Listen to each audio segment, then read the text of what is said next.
Welcome to J news. ముందుగా headlines చూద్దాం. సచివాలయంలో అగ్ని ప్రమాద స్థలాన్ని పరిశీలించిన సీఎం చంద్రబాబు. సచివాలయంలోని 2వ బ్లాక్లో అగ్ని ప్రమాదం. బ్యాటరీలు ఉంచే ప్రాంతంలో చెలరేగిన మంటలు. ప్రమాదంపై అధికారులను అడిగి తెలుసుకున్న సీఎం.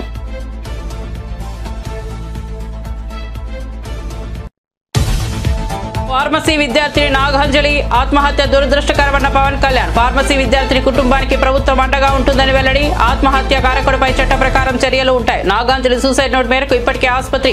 AGM Deepak arrest. పాలనలో రేవంత్ రెడ్డి పూర్తిగా విఫలమయ్యారన్న హరీష్ రావు. మూగజీవాలు కూడా రేవంత్ రెడ్డిని క్షమించవని వెల్లడి. హైడ్రాతో విధ్వంసం చేసి పేదల జీవితాలను నాశనం చేశారని వెల్లడి. సీఎం రేవంత్ రెడ్డి వానాకాలం రైతు బంధు ఎగ్గొట్టారని వ్యాఖ్య. ఎమ్మెల్సీ అభ్యర్థిగా గౌతమ్ రావు. కిషన్ రెడ్డిపై రాజా సింగ్ తీవ్ర ఆగ్రహం. మీ పార్లమెంట్ నియోజకవర్గానికి పోస్టులు ఇస్తారా అని ప్రశ్న. హైదరాబాద్ లో ఇంకా అభ్యర్థులే లేరా అని నిలదీత. గులాంబరీ చేసే వారికి పోస్టులు టికెట్ ఇవ్వడం ఏంటని నిలదీత. తల్లిపై కేసు వేసిన కొడుకుగా మేనల్లుడు మేనకోడుల ఆస్తులు కాజేసిన మేనమామగా జగన్ నిలిచిపోతారన్న షర్మిల. సరస్వతి ఫ్లవర్ షేర్ల ఎంఓయూపై జగన్ సంతకాలు చేశారన్న షర్మిల. సరస్వతి పవర్ షేర్లను విజయమ్మకు గిఫ్ట్ డీడ్ గా ఇచ్చారని వెల్లడి. తనకు ఒక్క ఆస్తి కూడా ఇవ్వలేదన్న షర్మిల. 10 నెలల్లోనే ఇళ్ల పట్టాల హామీ నిలబెట్టుకున్నానన్న నారా లోకేష్. నన్ను గెలిపించిన మంగళగిరి ప్రజలను గుండెల్లో పెట్టుకుంటానన్న మంత్రి. నియోజకవర్గ ప్రజల కోసం 26 సంక్షేమ అభివృద్ధి కార్యక్రమాలు చేపట్టినట్లు వెల్లడి.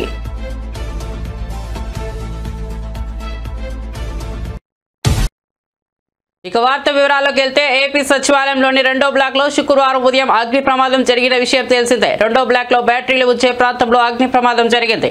సమాచారం అందుకున్న అగ్నిమాపక సిబ్బంది వెంటనే ప్రమాద స్థలికి చేరుకుని మంటలను అదుపులోకి తెచ్చారు. అయితే ప్రమాదం జరిగిన ప్రదేశాన్ని సీఎం చంద్రబాబు నాయుడు పరిశీలించారు. అగ్ని ప్రమాదం ఎలా జరిగిందనే విషయాన్ని అడిగి తెలుసుకున్నారు.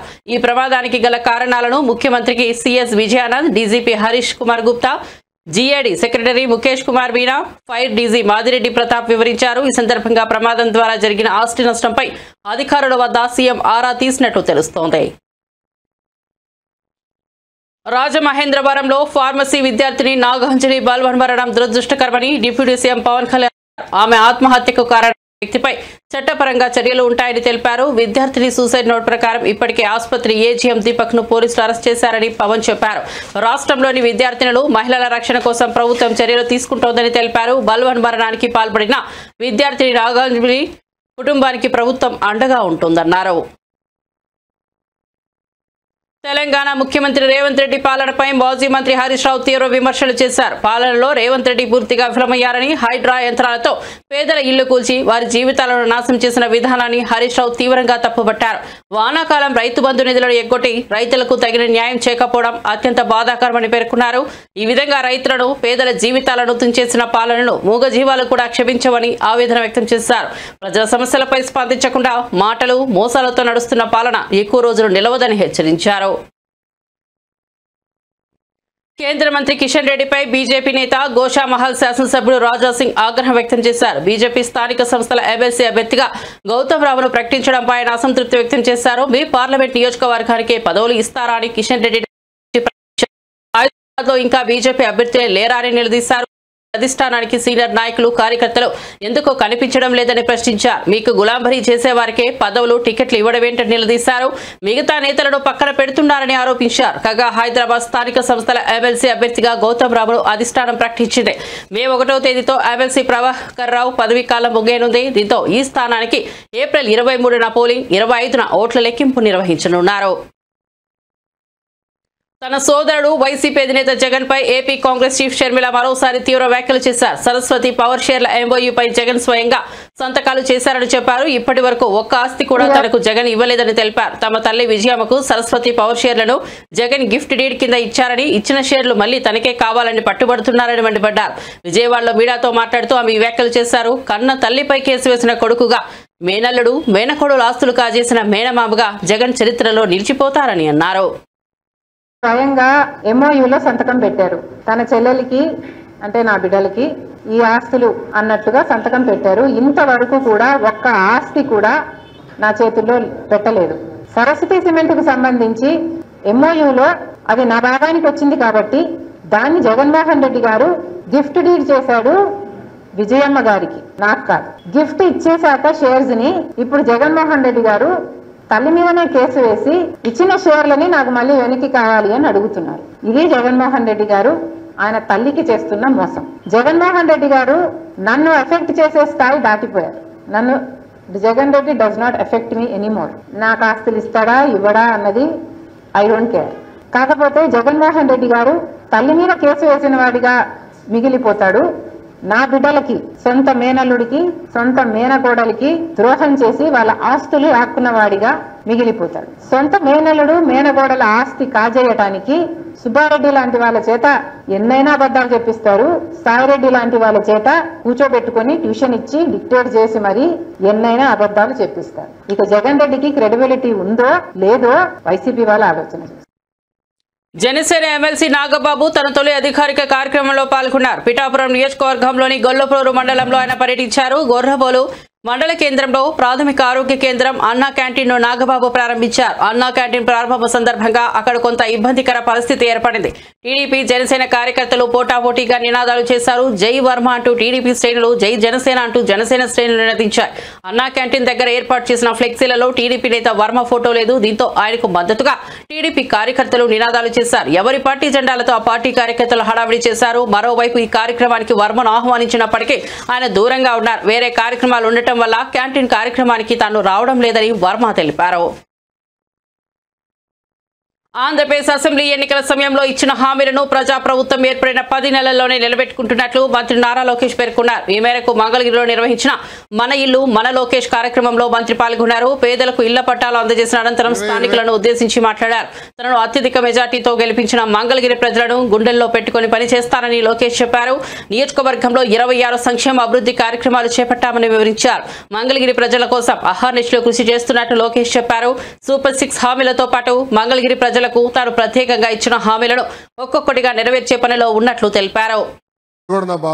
ఆనాడు మీకు చెప్పా 3 విడతలుగా ఈ కార్యక్రమం జరుగుతుంది. కొంతమంది సులభంగా చేసాక ఉంటుంది, అది ప్రభుత్వ నిర్ణయం మేరకు నడుస్తుంది. అది మొదటి విడతలో జరుగుతుందని చెప్పా. రెండోది ఎండోమెంట్ భూములు, ఇంకో పక్కన రైల్వే భూములది ఇంకొంచెం సమయం పడుతుందని చెప్పా. అతి కష్టమైన పని ఈ కాలువ పైన ఉన్న ఇల్లు కానివ్వండి, అటవీ భూములో ఉన్న ఇల్లు, అది అందరితో మాట్లాడాలి. 2-3 సంవత్సరాలు పడుతుంది, బట్ నేను చేసి తీరుతానని ఆనాడు హామీ ఇచ్చా. కరెక్ట్ గా 10 నెలలైంది ప్రజా ప్రభుత్వం ఏర్పడి. 10 నెలల్లో మొత్తం ఎన్యూమరేషన్ చేశాం. ఇంటికి కొలతలు తీశారు. అధికారులే కాదు, అన్ని పార్టీలకు సంబంధించిన నాయకులు వచ్చారు, కొలతలు తీశారు, వివరాలు కనుక్కున్నారు. ఆ వివరాలు తెలుసుకున్న తర్వాత నేనే స్వయంగా రెవెన్యూ మంత్రి అనగాని సత్యప్రసాద్ గారితో, గౌరవ ముఖ్యమంత్రి గారితో అనేక సార్లు మాట్లాడి ఏకంగా అది కేబినెట్ కి తీసుకెళ్లి కేబినెట్ లో ఆమోదం తెలిపిన తర్వాతనే ఈ కార్యక్రమం మన ముందలు తీసుకెళ్లే పరిస్థితి. మీరందరూ ఒక్కసారి గుండెపై చేపెట్టి ఆలోచించారు. గత 2.5 దశాబ్దాలుగా మీకున్న కళ ఇది. అనేక మంది నాయకులు మీరు కలిశారు. జిరాక్స్ ప్రింటింగ్లకే విపరీతంగా ఖర్చు అయిపోయింది, కాగితాలు ఇచ్చేదానికి ఖర్చు అయింది. అలాంటిది వేదికమైన నాయకులందరం మేము కష్టపడి,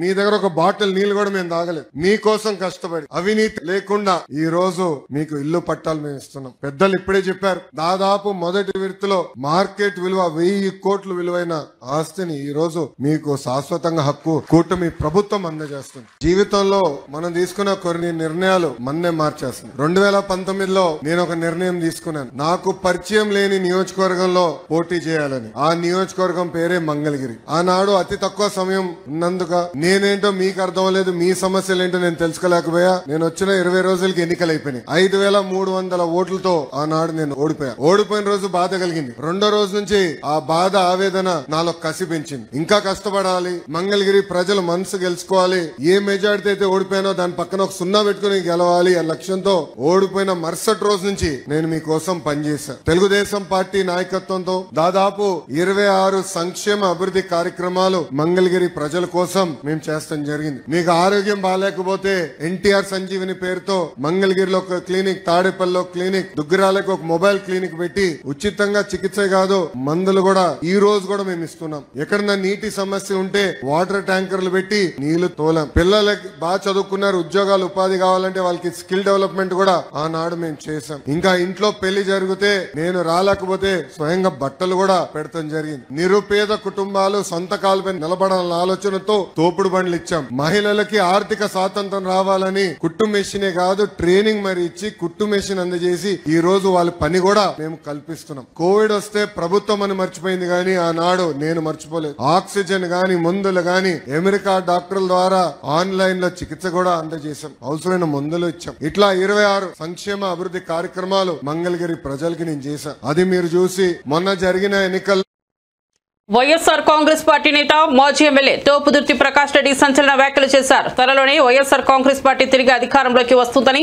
అప్పుడే ప్రస్తుతం జరుగుతున్న ప్రతి దుర్మార్గానికి చట్టబద్ధంగా సమాధానం ఇస్తామని హెచ్చరించారు. జగన్మోహన్ రెడ్డి పాపిరెడ్డిపల్లికి వస్తారు, అప్పుడే ప్రజలు మీరు చేసిన దుర్మార్గాలను ఆయనకు తెలియజేస్తారని పేర్కొన్నారు. సునీతమ్మ బెదిరింపులకు తలొగ్గే వాళ్ళు మేము కాదని, జగన్మోహన్ రెడ్డికి మాట్లాడే అర్హత సునీతమ్మ కుటుంబానికి లేదని ఘాటుగా స్పందించారు. ప్రజల మద్దతుతో వైఎస్ఆర్సీపీ మళ్లీ తిరిగి అధికారంలోకి వస్తుందన్నారు. మీ ప్రభుత్వం ఉన్న రోజులు కూడా కొనసాగించవచ్చు, కానీ రేపన్నది మాదే. తప్పనిసరిగా 27లోనో 28లోనో 29లోనో మళ్ళీ మా ప్రభుత్వం వస్తుంది, మా జగనన్న ముఖ్యమంత్రి అవుతారు. మీరు చేసిన ప్రతి ఒక్క దుర్మార్గాలకు కూడా లెక్కగట్టి ఆ రోజు తగిన సమాధానం చట్టబద్ధంగా తెలియజేయడం జరుగుతుంది. కాబట్టి ఇప్పటికైనా నీ పద్ధతులు మానుకో. నువ్వు ఎవరిని బెదిరించాలనుకుంటున్నావు? నేను అనుకుంటే ఎంపీపీ కాలేనా, నేను అనుకుంటే ప్రకాష్ రెడ్డి తిరుగుతాడా, ఇంకోటి మాటలు ఇవన్నీ మానుకో.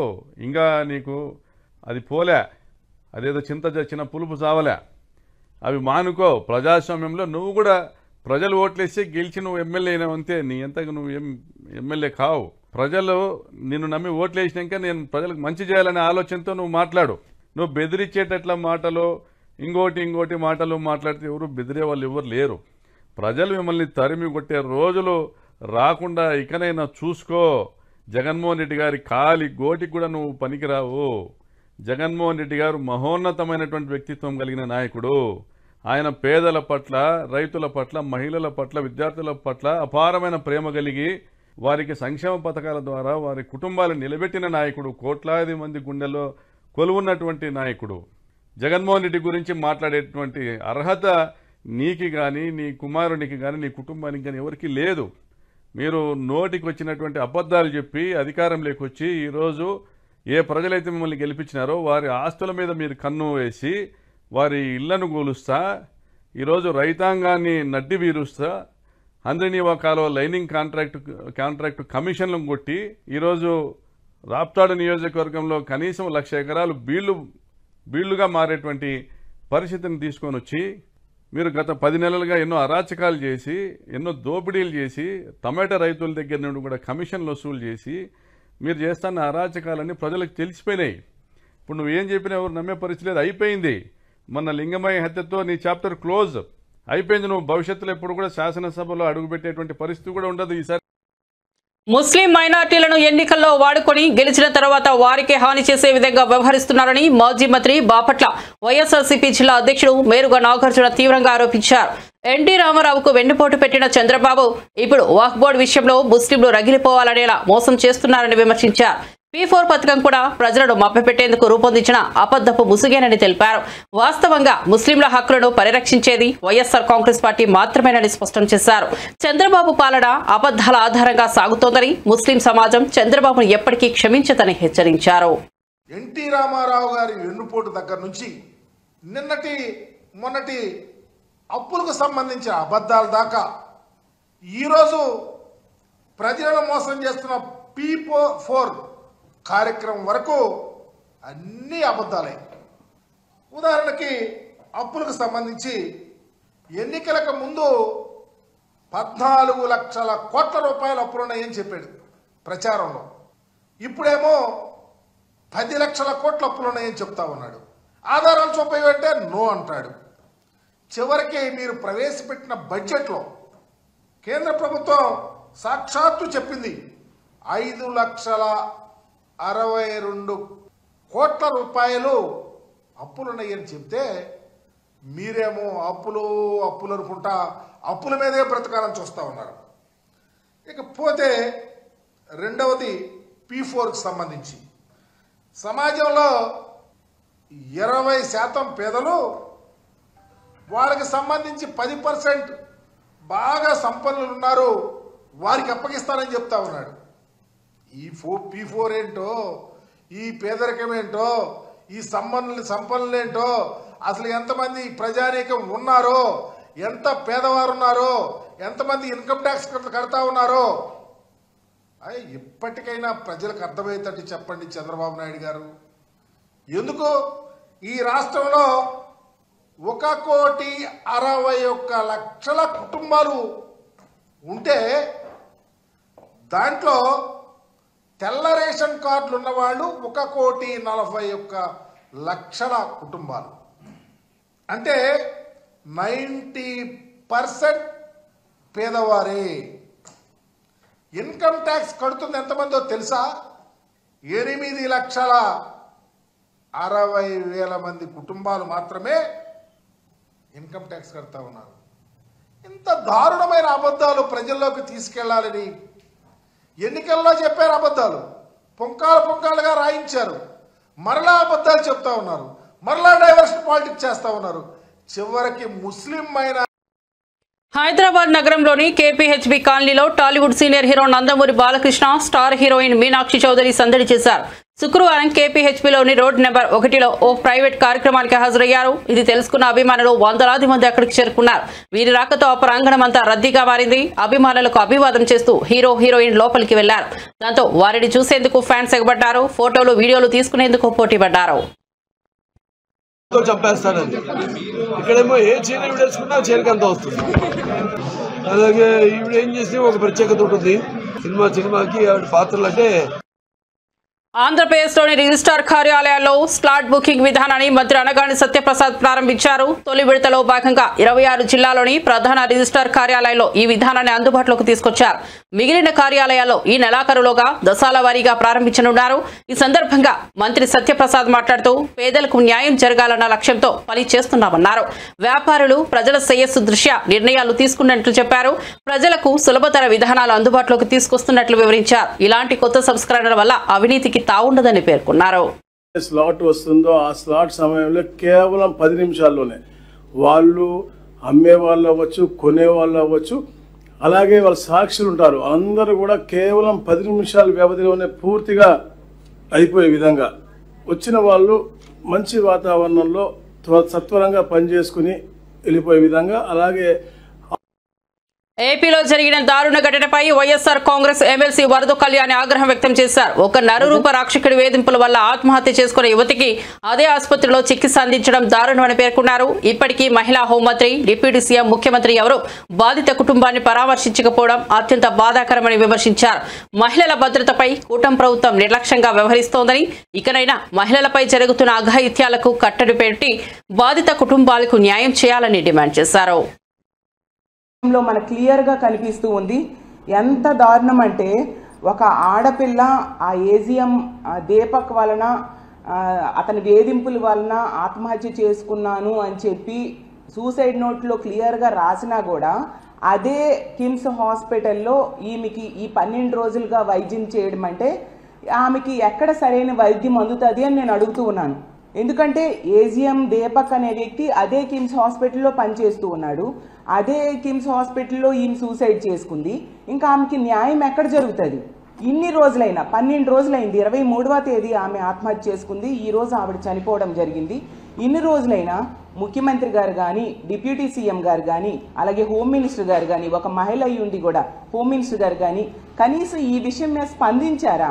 మెరుగైన వైద్యం అందుతుందా లేదా కనీసం కనుక్కున్నారా? ఎటువంటి స్పందన లేదు. అడుగడుగున నిర్లక్ష్యం.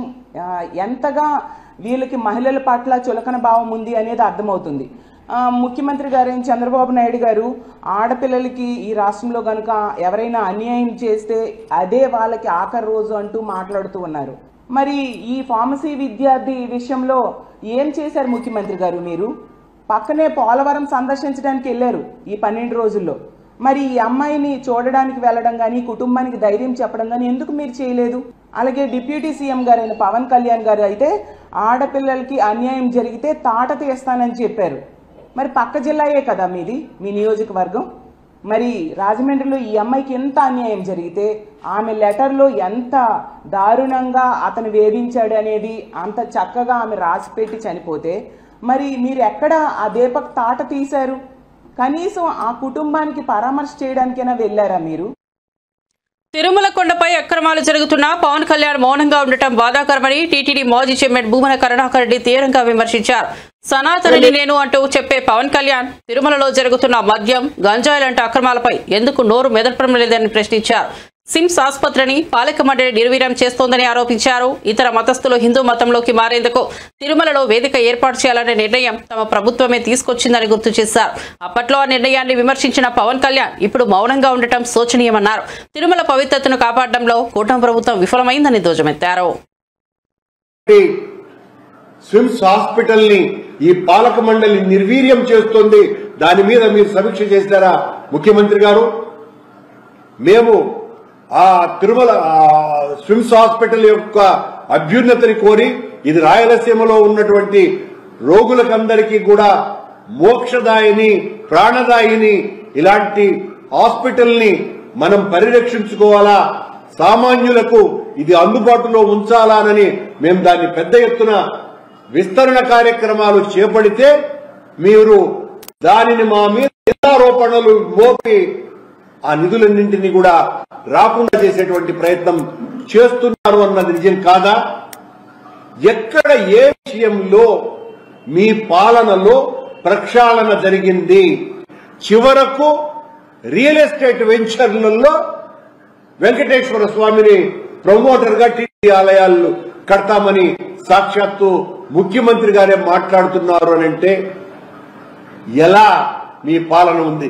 సాక్షాత్తు మీకు సంబంధించినటువంటి నిరంతరము మిమ్మల్ని ఆకాశానికి ఎత్తేటువంటి పత్రికే కొండ మీద తిరుమల ఎంత భద్రం, కొండపై ఘటనలతో ఆందోళన అని రాసింది అంటే ఈరోజు మీ హెడ్డింగే అది రాసింది. అది అందులో వరుసగా ఏమేమి జరిగినాయి ఈ 10 నెలల కాలంలో అని వాళ్ళు స్పష్టంగా రాసుకోవటం కూడా జరిగింది. అంటే మీ పాలన అంతా కూడా డొల్లా, మీ ప్రక్షాళన డొల్లా.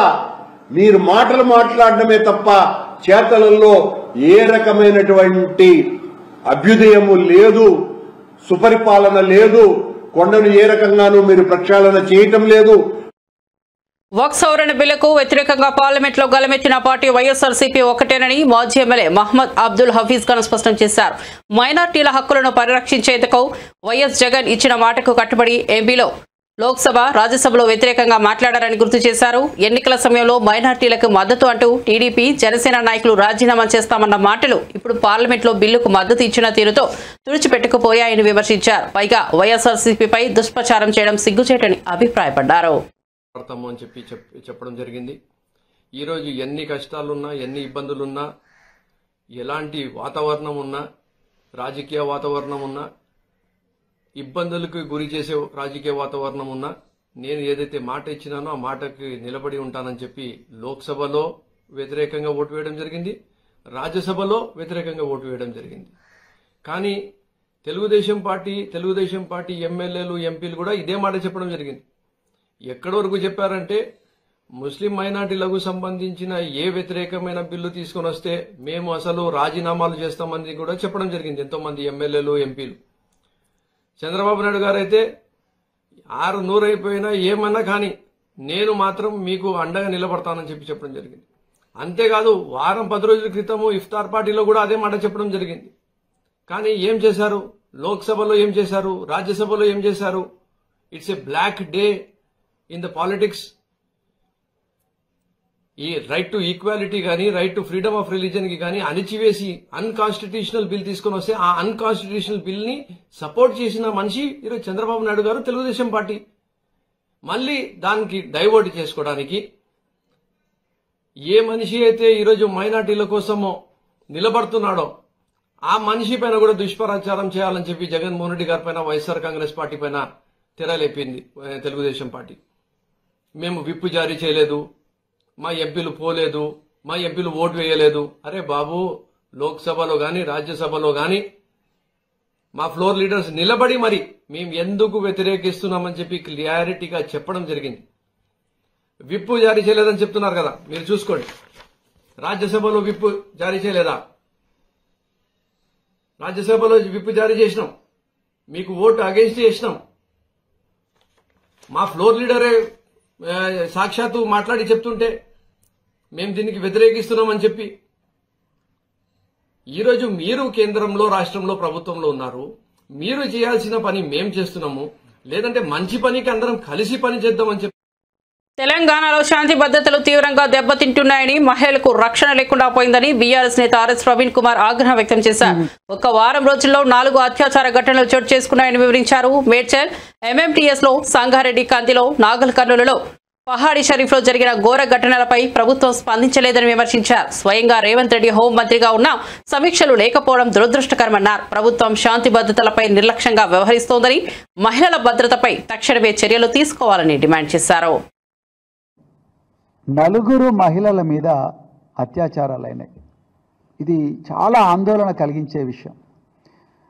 మొట్టమొదట మనకు 22 మార్చి నాడు ఎంఎంటీఎస్లో ఒక మహిళ మీద మహాత్మా గాంధీ గారు అన్నారు, ఈ దేశానికి నిజంగా స్వాతంత్రం ఎప్పుడు వస్తుందంటే మహిళ అర్ధరాత్రి ఒంటరిగా పోగలిగినప్పుడే స్వాతంత్రం వస్తుందని ఆనాడు మహాత్మా గాంధీ గారు చెప్పారు.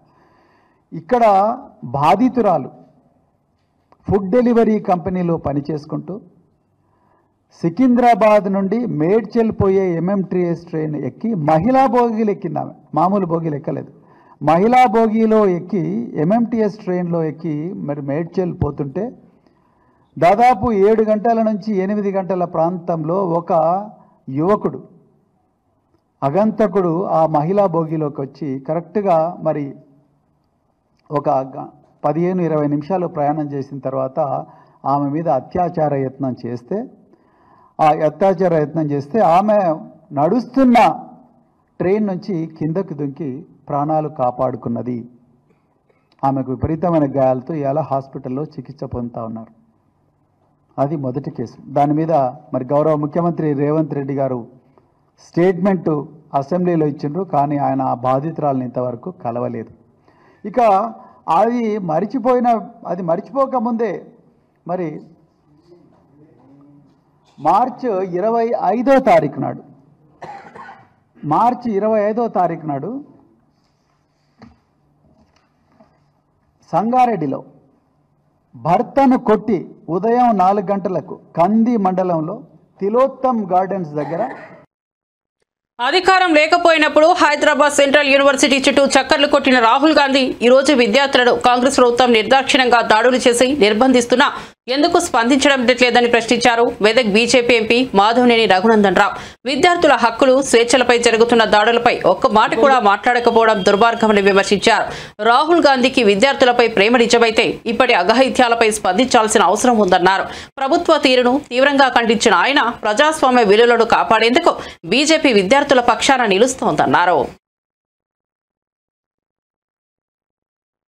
దేశ ప్రజలు వరుసగా 3 సార్లు మోడీ నేతృత్వంలోని బీజేపీ ప్రభుత్వాన్ని ఎన్నుకున్నారని, భవిష్యత్తులో వచ్చే 3 పర్యాయాల్లో కూడా బీజేపీదే అధికారంలోకి వస్తుందని కేంద్ర హోంశాఖ మంత్రి అమిత్ షా ధీమా వ్యక్తం చేశారు. వక్ఫ్ బిల్లు వివాదం నేపథ్యంలో ఆయన స్పష్టం చేస్తూ వక్ఫ్ అనేది సంస్థ మతపరమైనది, కానీ వక్ఫ్ బోర్డు మరియు వక్ఫ్ కౌన్సిల్లో ముస్లిమేతరులు సభ్యులుగా ఉండవచ్చని తెలిపారు. అయితే వారి పాత్ర మతపరమైన జోక్యం కాదని, విరాళంగా ఇచ్చిన ఆస్తులు ఉద్దేశించిన ప్రయోజనాలను ఉపయోగపడేలా చూడడం మాత్రమేనని పేర్కొన్నారు.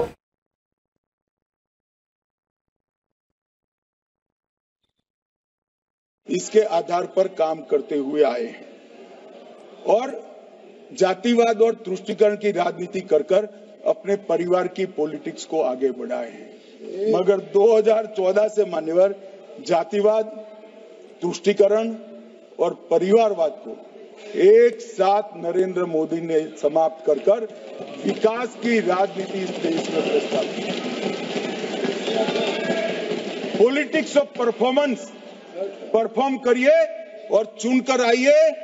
3 टर्म मोदी जी को चुना है और 3 टर्म भारतीय जनता पार्टी की सरकार है. मरिन्न अपडेट्स కోసం చూస్తూనే ఉండండి జే న్యూస్.